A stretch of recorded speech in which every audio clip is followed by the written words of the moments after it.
Burisuko-san, please show me how to draw anime hair. First, let's split the hair into 3 sections. The red is going to be our bangs, the green will be our side bangs, and the blue is going to be the back of the hair.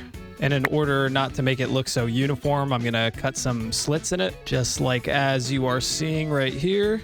This is also really important when drawing the hair, is to determine how much of the forehead you want to be exposed. I think a great example of this is Takagi-san, and even my own character like Maki Hoshimoto. You can notice that her hair basically covers her entire face. Now let's add the side bangs. You can do whatever you want with this design. You can see I just have 1 blade here, but if you want to do 2, maybe another one on this side, or if you want to do 3, just remember that the hair sits on top of the head like this. It's not right against the head here. So I'll draw a line so you can visualize it. We'll give it a little bit of space. You can skip this step if you want to, but if you just want to see what it looks like in color, you can just take like a gray and you can just kind of fill it in.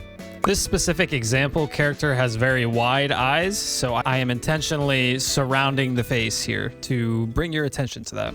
I always color the hair in a different folder so that things stay organized underneath the line layer. So we'll fill it in with the base color first. You just want to make sure you get underneath all of these lines. It's also important to match the eye color to the hair. Now let's do the hair shadow. You're just going to go a little bit more saturated and a little bit darker on the base color that you used. And I also recommend that you draw this on top of the layer that you just made for the base color. Now the goal is to think about where the shadow of the hair would be. So it'd be behind this side bang, and of course it's going to be underneath, and then it'll do the same on the other side. And you can see that's going to give a different impression that the hair has multiple strands that are overlapping each other. Always try to think about placing the eyebrows maybe about halfway up from where the eyes are. So our eyes are on this yellow line, and then we'll go halfway up, and that's where the eyebrows will be, somewhere in that region. These are just extra lines that we add in the hair. I'm using a 2 on the brush size. It's very fine. And the purpose of these depth lines is just to add a little bit more detail to the hair. You can also use this to like focus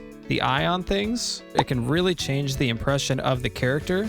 So for this specific character, I'm really using these depth lines to focus in on her face. Our bang shadows are gonna go in this area right here underneath all of these bangs here. And then our highlights are gonna follow the round shape of the forehead like this. Now we're gonna add some rim lighting.